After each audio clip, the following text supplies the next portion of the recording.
Hello, welcome back to another episode of the Dialectic Space Podcast. It's with me again, Ibrahim Asanko.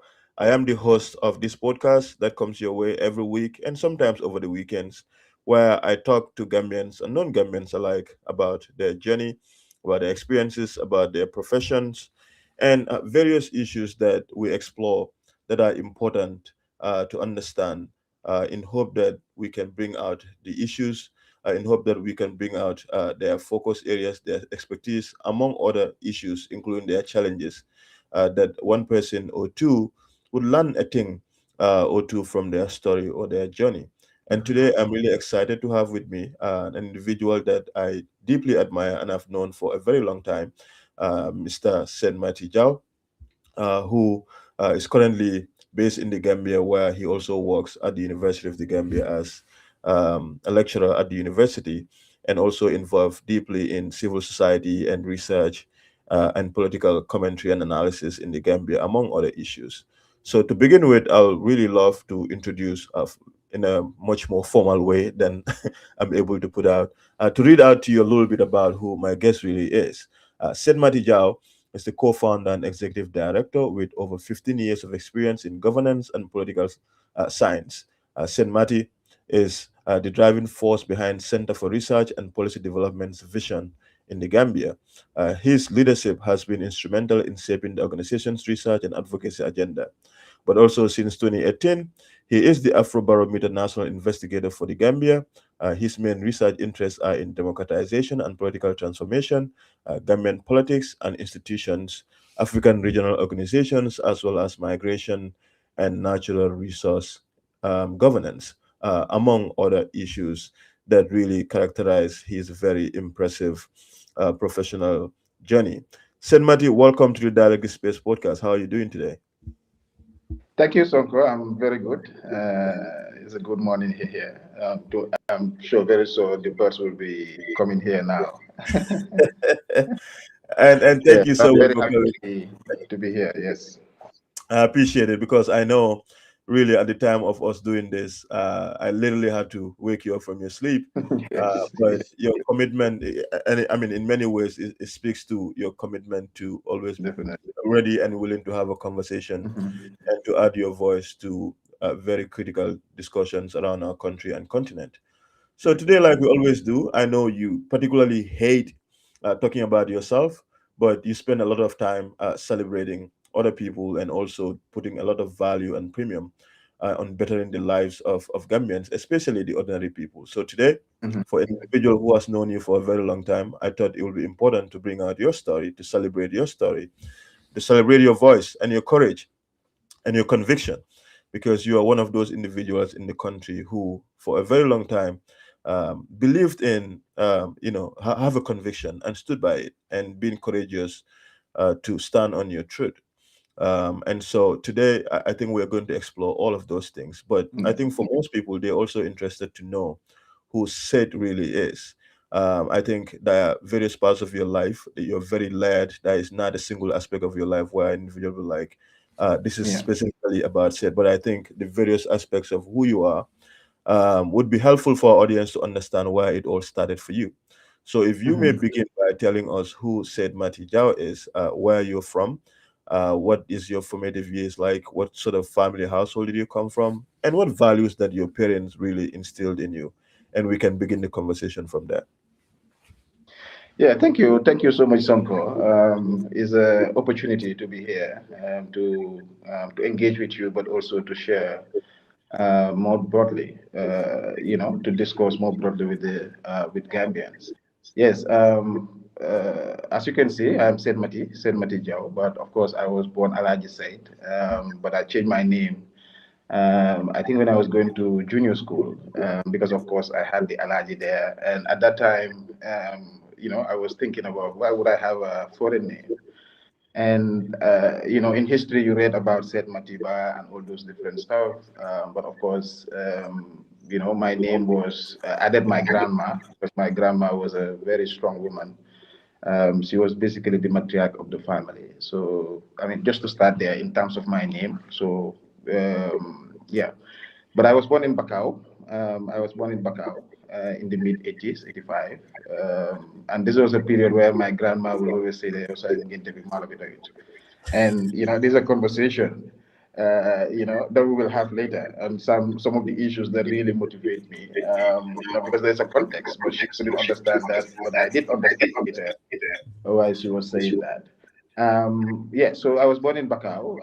I grew up there. I think I spent around five. When I was five, I was moved to Fas Chao. Fas Omar Chao is my maternal village. Why that is because in my family, you ask about the tradition, because then most of the young boys, our focus has been on Quranic education, Islamic education. Because if you look at my family traditionally, from the Mabajahu birth down, Islamic education has been part of our identity, from the maternal also to the paternal side. So it's been a tradition that we have to go. So I went to fast, my brother went somewhere else. So, the extended families, cousins also went. So I was in fast for about 4 or 5 years. Then I ran away because I was a very strong, stubborn boy. So I ran away, I think 2, 3 times. And eventually they took me to school. And this is where also I went to live in New Joshua. So I was born in Bakau, first Jaho, now I moved to New Joshua.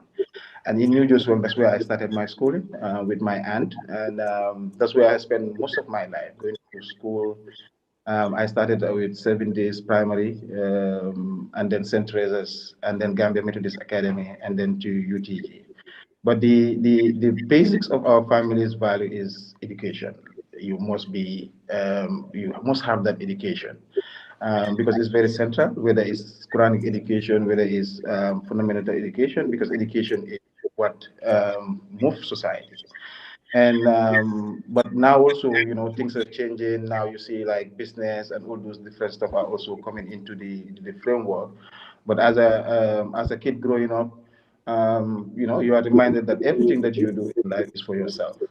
Your parents are there to support you. Everybody is there to support you. But it's about you and your conviction. So at an early stage, you're given that room to navigate, but also to be able to be making sure that you make the decisions that are good for you. So as far as I can remember, I've been making my decisions and I've been supported by the family based on those things. So in a nutshell, I mean, this is my movement in here and there, but yeah.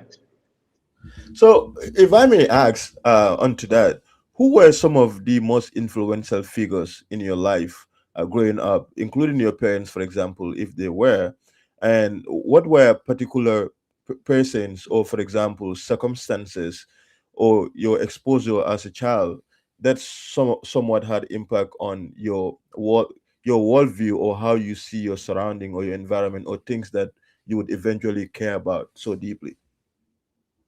Yeah, I mean, I think I'll three people that I will point to. That's my grandmother first, because I was born in Bakau. We were born in an extended family, so we call our parents there by their names.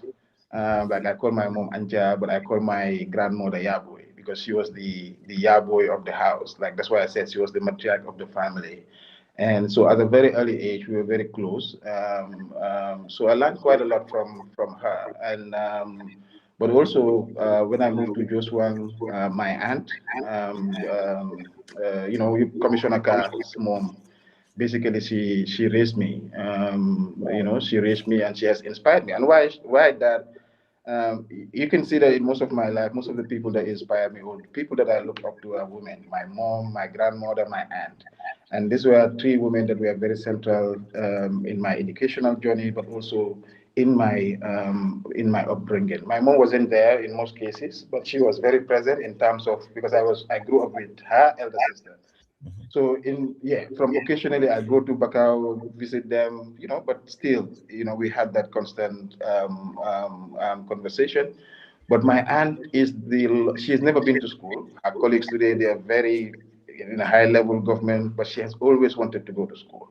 And so that's why, even if you look at the family, you realize that her kids were, most of us went to the Quranic school, but her kids went to formal school while doing their Quranic. I mean, which was very, very good. So I end up with her and show her struggle, her everyday realities, her work, taking care of a whole family.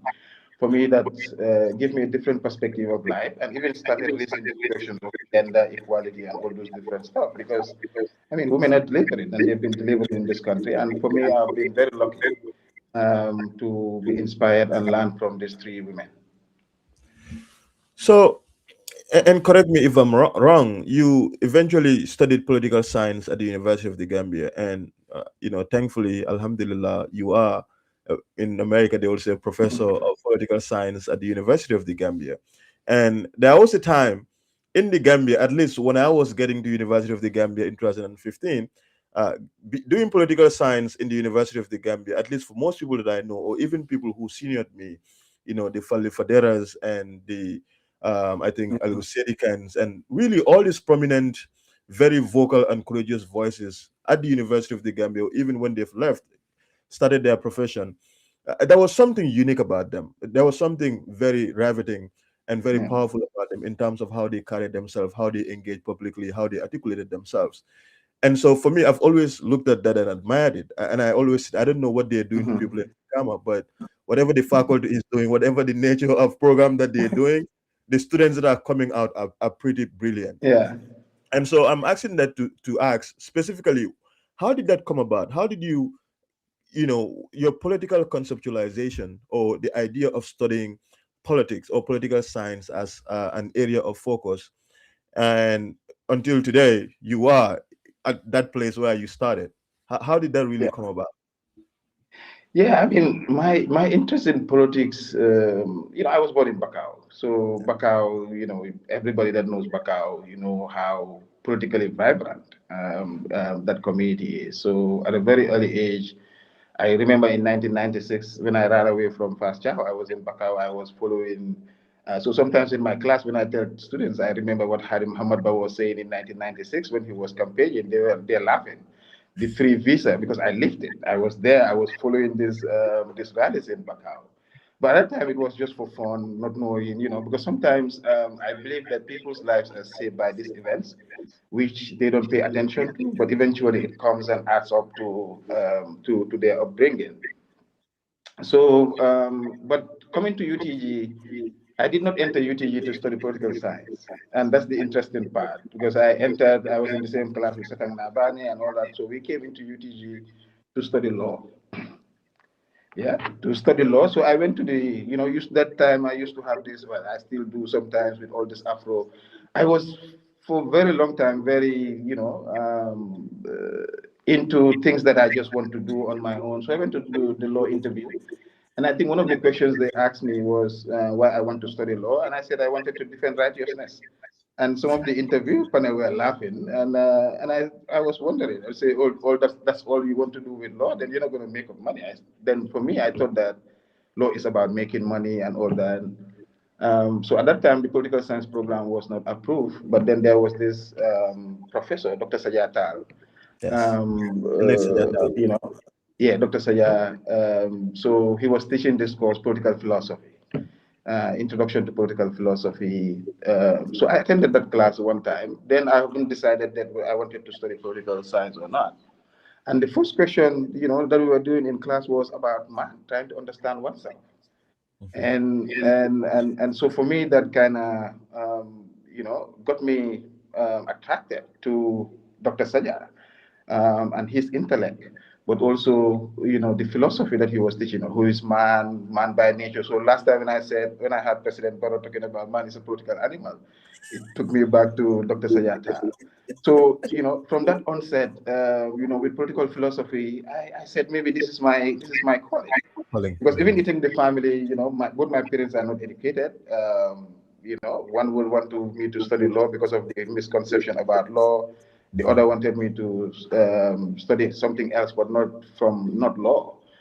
So I end up doing political science, and I enjoyed it, and I think it has given me the opportunity to be able to do what I'm doing, even though it's still developing field within our own context. And so what also made political science interesting, because at that time we were not many, but you also have all these vibrant young people that were coming together, meeting up. And so we used to have vibrant discussions in our classrooms. We used to engage, we used to debate, even though we were studying political science under a dictatorship. And I always tell the students that that time, if Dr. Tal wants to give an example of something that went wrong in Gambia, he will use the Republic of Lukuman, and we'll just laugh about it. But we know what he was talking about in Gambia. But today we are teaching political science. I mean, I don't care whether President Barrow is even in my class, that whether he is listening or not. What I have to deliver, I have to deliver. So times have changed, things are different. But our time we had, those, I senior Fali, but in my class we used to have like Nima Kamara, Nima Ketas, all these powerful women, where we were debating all the time. And then towards our end, we also have Dr. Ismaila Sise join us in 2010. And that kind of changed the whole setup in terms of getting us more directly involved in what is happening in Gambia in terms of contemporary Gambian politics, because that, of course, was there for so many years. Nobody was teaching that. So we were learning political science, just more abstract. But when he came, we started going down into the internal politics of the country, which was dangerous, but still was really, really good. And for people like me, since then I've been focused on local Gambian politics. It's not big, it's not fancy, but it's beautiful. It's really, really beautiful, and it is also teaching me about myself and how my society is also evolving, which I really love. For me, those are the things that matter. It's not the grand issues, but the small little things that help change lives. Yeah. So you talked very briefly about the late Dr. Sajatal, may God bless his soul, who was very instrumental in your political science studies at the University of the Yeah. Gambia. And I think I'll be right if I say he has done that for a lot of other people too, because what a towering figure he was. What a man. I guess would be the perfect description to really remember him. But knowing what you know from then to where you are now, and considering that you are involved, with the University of the Gambia Department of Political Science at the Brikama campus, at least it used to be. In terms of the students that you have right now, what impact have you picked from the late Dr. Sijatal that you're using today in terms of how you engage with students? Because I'm asking this because political science is very fundamental. It's a very Yeah. important subject, but you also hear a lot of people now, especially today, that if you want to go into that department to study, people are like, what job are you going to do? You're going to study political science, which is a very flawed or even a Yeah. misconception. And so I think it will be important to hear from you that is teaching that particular course at the university, to talk to people to understand what is really the core or the basis of people studying that area, and what opportunities are available out there upon graduating that they can engage in. Yeah, definitely. I mean, you mentioned Dr. Tal, Dr. Saya. I mean, he was not only our lecturer, but he was our mentor. I mean, of course, anyone that talks about Dr. Tal can only share from their own perspective. But you will feel like you were only close to him, but he was, I mean, there for all the students. And I think for me, even if I look at today my research, my teaching, this is all inspired by Dr. Tal. I remember after when I finished my, even before I finished my undergraduate, when he used to travel sometimes, he will invite me to step into the class, like when he used to teach Introduction to Political Science at MDI or philosophy, where I will step into the class to assist him. But not only that, when he was doing research, I remember one time we were doing this research on democracy and human rights in Gambia that was commissioned by Tango, then Uncle Madi was there. So I was assisting Dr. Tal to do that research, which was to interview elites. So I was on the ground collecting data and making sure that we do the analysis. So you see, today you're talking about all these things. So my journey started from that early stage. So we used to do quite a lot of those engagements. But beyond that, as a lecturer, his interest was to expose us to the realities of our country. I remember there was a time we had this course called Politics and Development. His intention was to take us around the country to see the politics and development, how it is connected. It was still very early. But we went around the country, and that's where we also decided when we were exposed until we get to Basse. Then he sat with us, told us his life experience and how he has been able to contribute, do like we were trying to do from Kent State. But we think like activism is new. It's not new. It's been here since the 60s. So there's a lot of history in this country that today people that are living today, they feel like they're the only ones that matter. But nah, there are things that have been done before. So from there, we formed the Basel before, I mean, the Student Service Learning Association. And our motto then was Basel before Babylon, because then we realized that, of course, that time migration were part of the conversation, but we believe that there were people that were needed to stay in back home to ensure that the development of the country move. So based on that Student Service Learning Association, and I think some of these organizations are still alive. I don't know how active they are. But now what I'm trying to do based on that is also to basically, replicate, because those are the foundation. I don't go on a nationwide tour now, but through our research organization, we are able to bring in students to engage in research, to get experience in terms of what the field is supposed to be. Because for us also, we believe that that is the basis of the knowledge that we are learning. Sometimes you can be in class, you study these theories. If you don't go out, you don't have conversation with the people, you not find that. So you see, this journey for me is like a continuation of what other people have been doing. So now I'm not within the UTG, we are teaching, but outside that we establish an organization where students can engage in research. We're producing knowledge that people can also benefit that is not there. Because the biggest problem with our field is the lack of updated Gambian material. We have so many professors that have written, especially under the dictatorship, like Professor Sen, Professor Ibrahim Sise. But these documents, when we were studying, these were not accessible to us because these were seen as anti-regime elements. So most of these Gambian that were writing during our time, we started reading them after.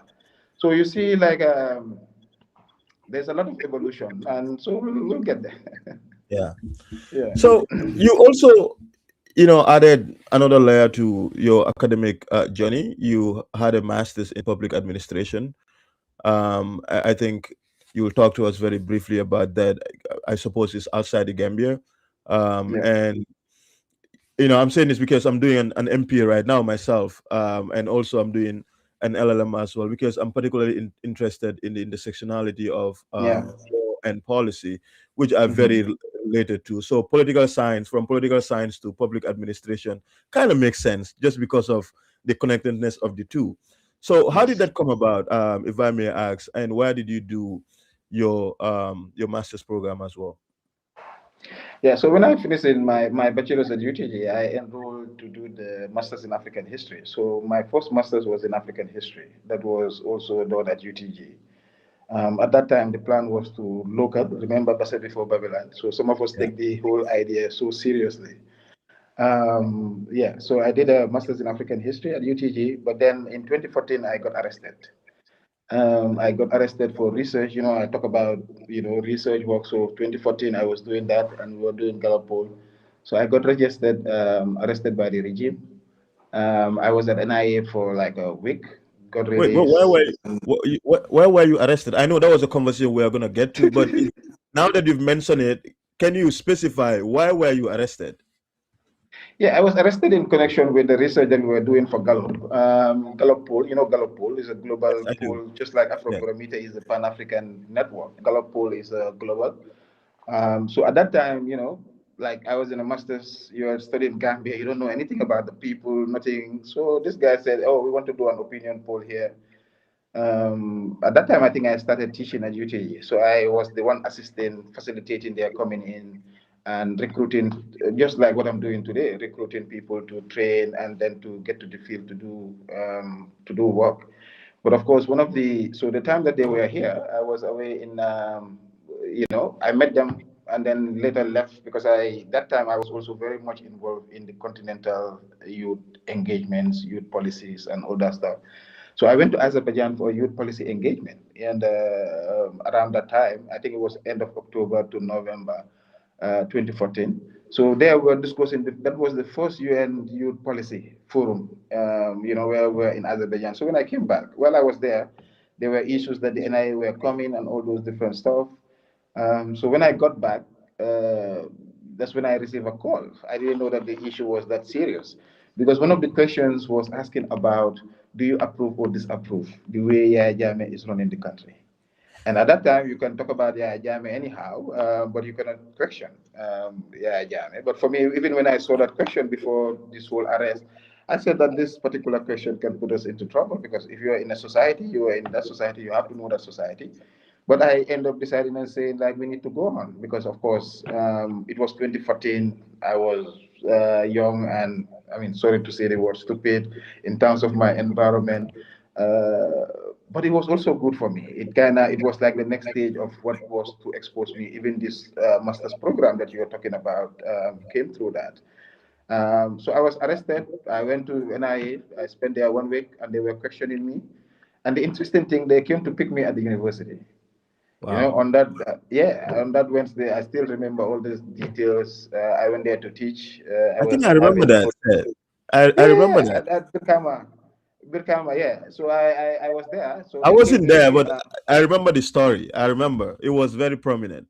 oh, it was like, people came to arrest you, but you already know who they are, and they think like they were hiding from you. Yeah. So they called me from Westville and said, okay, it's one Mr. Cisse from from basic education. For me at that time, you know how involved I was with activism, youth, everywhere. So I get to know a lot of people. I used to sit in Banjul and get people things done in Basse because of the youth work that we were doing so much. So I got to know a lot of people, unknown number, Mr. Cisse. So I said, meet me. I was at Westfield. I said, meet me in Birkama. Because I was hidden there. Because also, if you're part of the activism that you're doing, it's like your security is your own personal concern. At Westfield, nobody knew me there. I live in New Jerusalem, but it's a public space. I can enter a car, and that is it. But come pick me where I was. At the university, that was also some sense of protection for myself. And so while they were coming, I was in our faculty office. I saw them. I removed my laptop, my papers. I used to read quite a lot on this Professor Sen and Dr. Ibrahim Assisi, all these illegal articles, or what were considered as illegal articles. And so I removed all those different stuff, and I just put the questionnaire in my bag, removed my laptop, gave it to my brother and friend Sambaba. Now he's the director of the I Students' know Loan him. Scheme. I know Yeah. him. So so Samba was the one that had my bag with my laptop with all the things, and we were in the same class. All the things that we were reading. Imagine if that got access to NIA.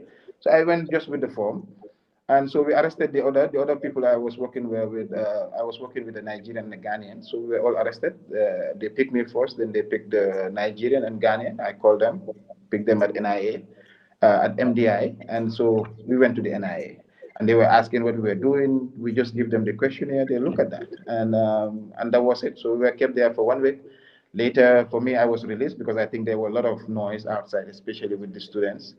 So I was released on bail, and there was this free Sait Matty Jaw hashtag. It was beautiful. You are there, but you see how people were protecting you. So there are a lot of things that you learn while you're in those kind of situation. So I was released on the 10th of. I was arrested from the 5th of November, and then released 1 week later, but also rearrested on the 10th of December. Because this time the regime wanted to take us to court. So this time I went to the central prison. We went to court, and then I was remanded. And we were given a bail bond of 5 million. I think my uncle and my dad put their house together to get me free, even though my uncle was saying you can go. I mean, but I say I haven't done anything. If I'm guilty, let me be guilty, but I haven't done anything. And so they trusted that I haven't done anything. I was trying to do my work, to do research and all that. So while I was there in mile two, you asked about how my master's program came in. Yeah. And this is where I received a message. Somebody came in and said, Uncle Madi is saying that whether you want to be nominated, Uncle Madi. For us, Uncle Madi is our Uncle Madi. Madi Jabade. He said Madi Jabate. Wow. People today just see Madi Jabate today, but we were raised in the civil society work, we were raised by Madi Jabate, Nyundu, Bakari Baji, all the Mhm. people that you see today doing quite a lot in the society. So they basically raised us. They don't only raise us, but they also protected us. So while Yes. I was there, I mean, everybody knew what was there. You either rot in jail or you are disappeared or you're killed. So they were trying to see how best they can protect me because they've seen, perhaps potential that I perhaps did not see in myself. And so Mari was the one that recommended me for a master's program in Norway. And I, the minute I was released, I remember on the 23rd of December, I was released. I went home. I just received a mail. Oh, you've been nominated for a master's for the students at the scholarship in Norway. Would you be want to accept? I said okay. And the only thing I submitted was my transcript and my certificate.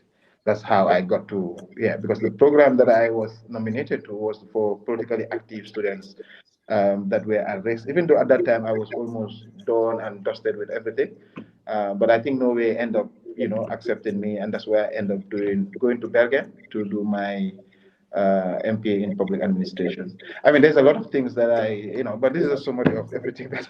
Yes. No, no, no. I think it would be appropriate to really reinforce what you said about Madi. I think a lot of us, just because of sometimes the passion and also how we look at everything through political lenses, is hard. It blows a lot of lines. But I think he doesn't get a lot of credit for the very important role that he continues to play in that society, with people like him, people like Jundu. Like I had my first human class through Madi and Jundu Drame during the International Summer School of Peace with Peace The Ambassador. peace ambassadors. Exactly. When I think Yeah. about that, when I tell Mari that these days, I'm like, Mari, I can never forget that. That impact would forever be on. Oh Whenever we yes. needed Mari, he was there all throughout. Then imagine me that in 2010 Sarang Nabane used to, there was this organization, I think, that was established by Madi Geso and Almami Tal. It used to be called the Foundation for Legal Aid, Research and Empowerment, FLAIR. So at some point, Satan was the coordinator, but when Satan was leaving for her master's, I stepped in, and that was the first time I started working with Madi. But before that, I invited him. I used to be at the American Corner. We were, I think, first interns at the American Corner. So we used to have this event. So I invited Mari. But before that, I know Mari here, then there. But that's when our engagement started, and I agree entirely with you. Sometimes, we are living in a democratic society, so a lot of people don't know what was happening, who were behind the scene, who were doing things when things were difficult. And today is an open society where everybody is seeing everybody. And so who people were that were doing things yesterday, when they continue to do the same thing, then people will start say, oh, you are talking today, or you are doing that, you are that. But that's the Gambian side. But for me, that is not the issue. Mahdi has been, it's not only me, it's a whole group of me, group of young people, you yourself, a whole lot of civil society today. There's no individual in civil society today or across in government, police, military, everywhere that you have not been received some sort of knowledge from Madi Jabati over the period, or Nyundu Drame, or all of those, that group of young people at that time that have been helping contribute to our own development. So we have to appreciate that, and that will not, nakara, all of nakara de wasa, nangu sa bahay morom dula tahun nga bon, or something like that. So they've built a whole generation. Today we debate with Madi, like we don't agree on everything. We debate, but he built us to be able to debate with him. He could have said, "Sumaraka, duma sen moro, man malen janga, bulan ne." But no, that's not Madi. So Yeah. so in society we need to understand everybody. Everybody have a role in society, and they must play it, effectively. And for him, he's playing his role. He could have left and joined anything, but he said, "I want to stay here to contribute to my society." And for him, I think he should be appreciated. Now, I have honestly, I have the biggest respect and admiration for the Madis, the Jundus, these individuals, the things that they've done for some of us, we Yeah, can pay them. There is no way. And so to definitely. see him be so consistent and be a voice of reason and be the advocate that he is in the Gambian space, I think is something that we'll continue to talk about and admire for a very long time. Definitely. But said, so you went to Norway, you did your MPA in Norway, and I really, because certainly you would not want to leave the country in those circumstances, even though it was a scholarship opportunity. You'd want to live on your own terms, and I'm sure you have left on your own terms, but also the circumstances surrounding it. If you had continued to stay in the Gambia, perhaps would put your life in under more peril or more problematic situation. So you left, and I'm sure even at the time that you were there, even the thought of whether, I'm not sure whether you're able to come to Gambia, but coming back to Gambia would have exposed you to even much more dangers. How was the situation like being away from home and studying and understanding that anytime you want to come back to Gambia, this government may come after you? Yeah, I mean, so after I went to court with the government from December, the second time I was arrested, until April. And I want to thank my lawyers also, Sega Gay, and Lamin Escamara. I LS. think they were, yeah, LS. I mean, they were there. So I mean, so in April, I think April 29, when I was acquitted and discharged. But then I think there was Magistrate Samsudin. Conte Samsudin was there as the magistrate. So that same day, the state said that they wanted to, apply for something else, just to keep me. So they were not interested. So for me, that made me strongly, because people were just already saying that my case was political. But at that time, that made me really believe that I was acquitted and discharged because there is no evidence against me. For me, my consent, I didn't do any crime. If I did a crime, I should face the crime, that I've committed. But I did not do anything. So, but still, my lawyer's advice. It was part of the discussion that usually when those things happen, they'll get you back, and this time it's just kind of formality. So I had to escape. Using the porous borders, just like many people that escape. So we went to Senegal. I think I spent some months in Senegal. But by this time, already, April 29, I already got confirmation that I got accepted to Norway. So for me, my arrest, my living, and everything, and my studying is all connected to my arrest and detention. So my plan was also based on that. So by that time, then after my release, I went to South Africa for a youth meeting, and I came back. When I was coming back, I got informed that the state is preparing to Nakala. What they after from the magistrate court, you go to the high court. What was that called? Appeal. So they were Yeah. planning to appeal the case and all that stuff. So I got back home. Before coming back, I went to the Norwegian embassy, applied for my visa, and then without my passport, I got to Gambia. So my passport was there, and when I got here and I realized that it was becoming problematic for me, I escaped. And then I went to Dakar. I was there for 1 month. So people say I ran away. So that's the running away part of my of my journey. But then from there, my after 1 month, my visa came. I left for Bergen, and in Bergen it was a very difficult at first. It was very difficult because I uprooted my life just like that, and I went to a country that I have no idea who they were. Like I'm not part of those that were very napsy to go to Europe. For me, Yeah. my whole agenda was Busted Before Babylon. Hmm. So when I got there, now it was more about my safety. So I have to be there. So I studied, but also what helped me was I found the people that advocated for my scholarship were activists. So it was the Student and Academic International. So these were activist organizations that were born in the 60s that were fighting apartheid. And so they continue to fight for student rights and movement. And even today, I engaged just yesterday, I was talking to them. And from time to time, they invite me back to Norway to discuss some of my experience back. But I found that home, I found that community. So when I got there, I started engaging with them, traveling around Europe, talking to students about what was happening in Gambia. I was invited by youth political parties across Germany. I remember going to Konrad Adenauer Stiftung to talk about Gambia. At that period, I went to Madrid from the European Youth Forum to talk about all these issues, but also to get the scholarship that Norway wanted to give for politically active students globally, so that it could be also translated. So I continued my activism in the European context, which was very interesting, very different from our own. But while I was in Bergen also, I was still connected home. I was writing. I had a blog, The Campagna, which I started in 2012, but then writing about youth politics, empowerment.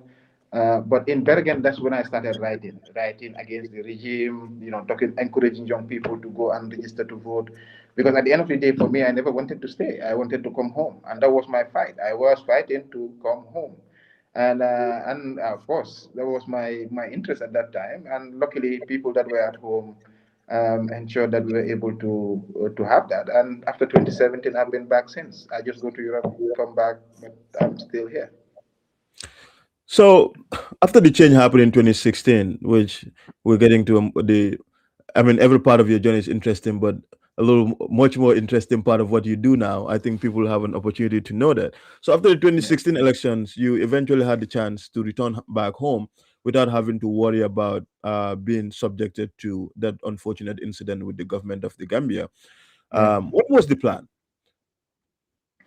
Yeah, I mean, while I was in Norway, for me, wherever I go, even when I was in Mile Two, I was doing my research. I was like, I will not write it, but in my head, But when I was in Norway, the idea was I've always, from junior school St. Teresa's, we all went to St. Teresa's. I've been building organization. We started with the Center for no Children Promoting Education and Democracy. I think Mr. Cham and most of my colleagues, when they hear this, Children Promoting Education and Democracy. That was, I mean, when you would ask me about my political engagement, I told you about Bakau, but also in Yes. junior school, we were very much engaged.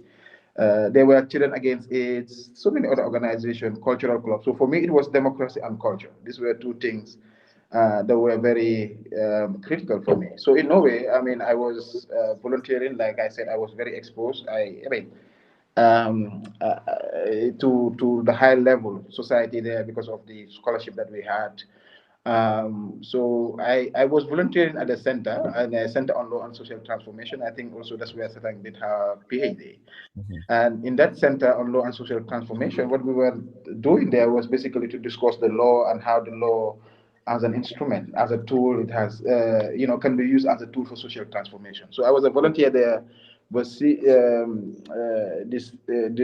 Center on Law and Transformation was also within one of the oldest Norwegian think tank and research institute, the Christ Michelsen Institute, CMI, that discusses poverty and all those different. So I was basically exposed to those issues. So and then. Uh, Given that we are planning to come back, even this was around 2015, 2016, even then the change hasn't occurred. So I went to visit my friend Mohamed Ndiaye. He was staying in Belgium, but we grew up together. Also went to St. Teresa's.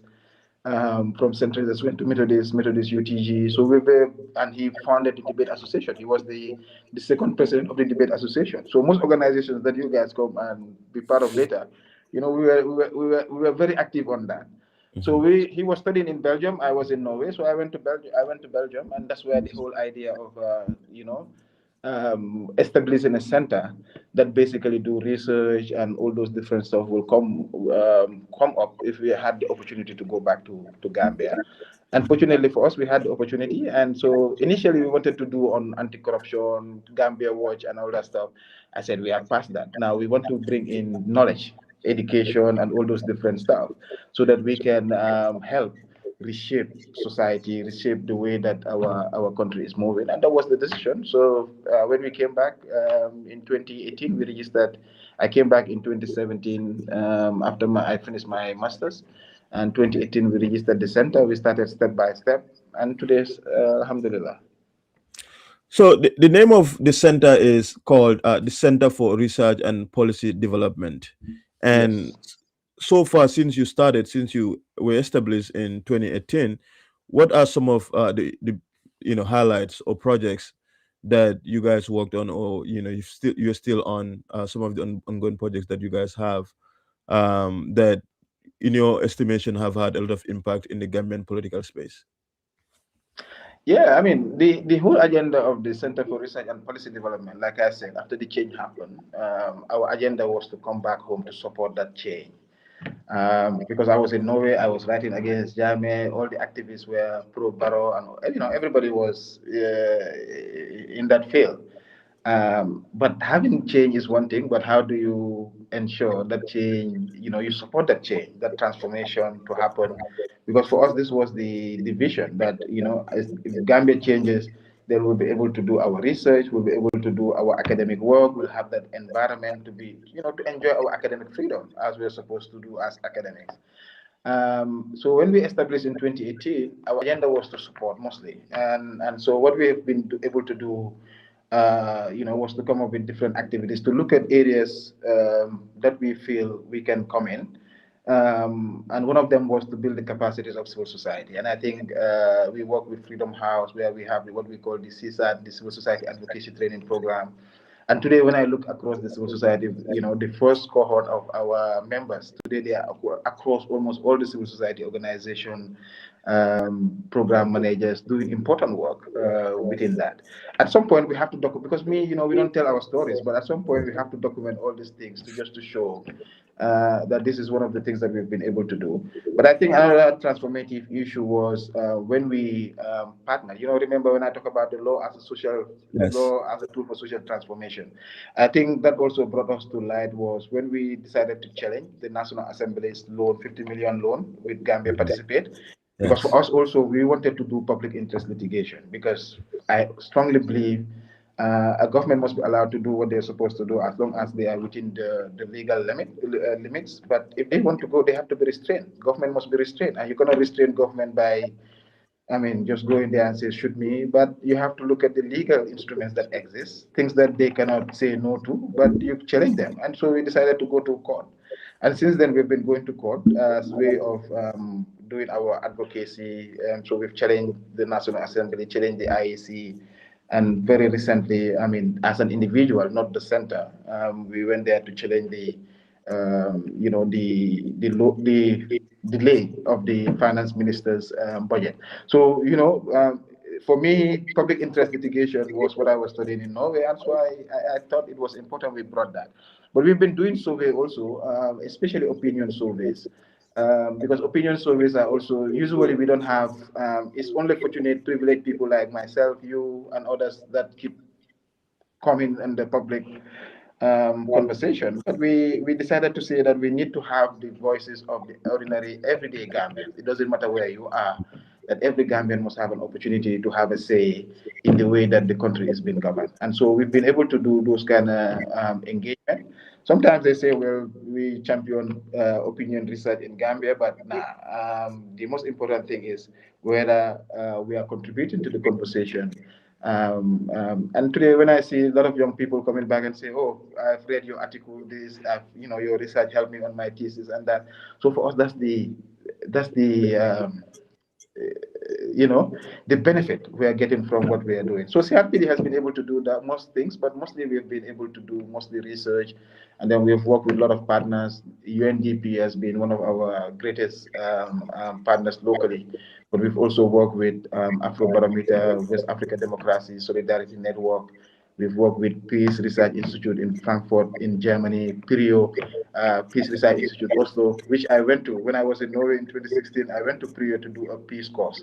And so today, we're partnering with those. So for us, our agenda at that time was also to ensure that we are able to tell Gambian stories. So today, with CRPD, we partner with Japanese researchers, intellectuals from across the world. And that is what we wanted to do, to ensure that the Gambian stories, Gambian realities, Gambian lived experience is also being told by Gambians, and it's been so being connected to the rest of the world.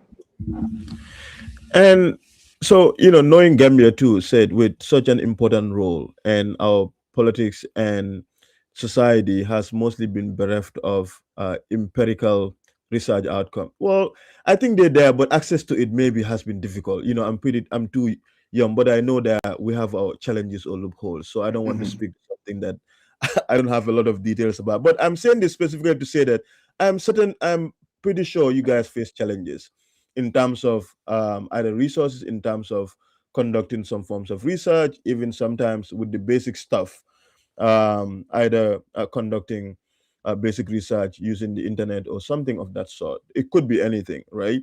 And I'm curious, what are some of your experiences in terms of challenges that you've experienced so far in this line of work in the Gambia? It has to do with institutional, or does it have to do with individuals or communities or groups? What are some of the challenges so far that you continue to experience in this line of work?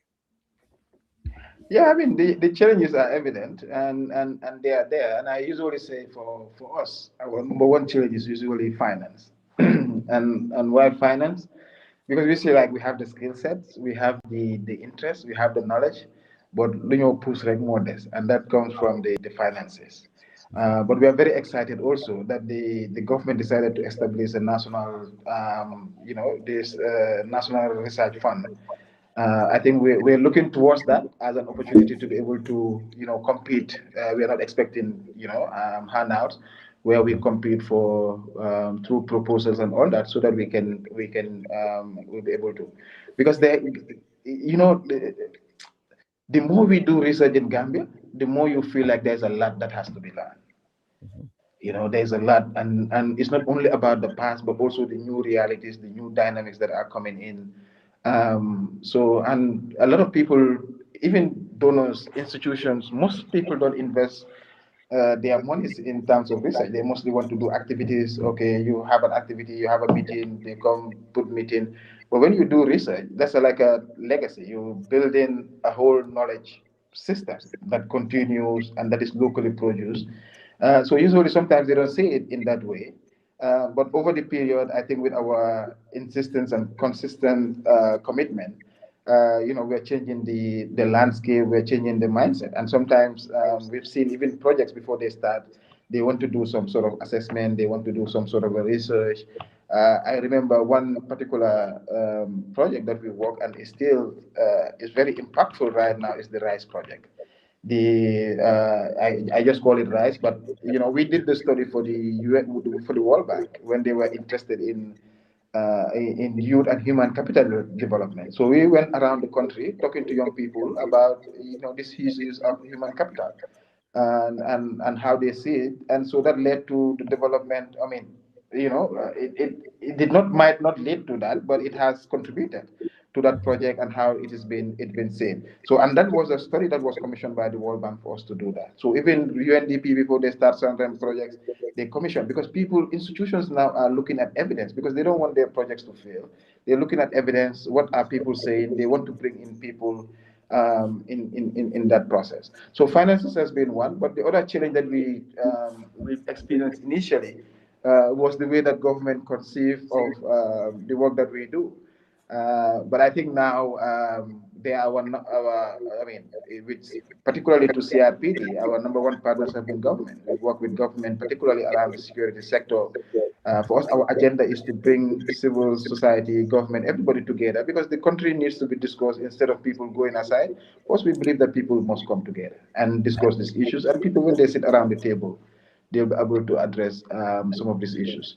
But there are challenges. There are challenges, but the ways that we have been able to build our organization is this: that we are building an independent institution that will outlive Sait Matty, that will outlive everybody.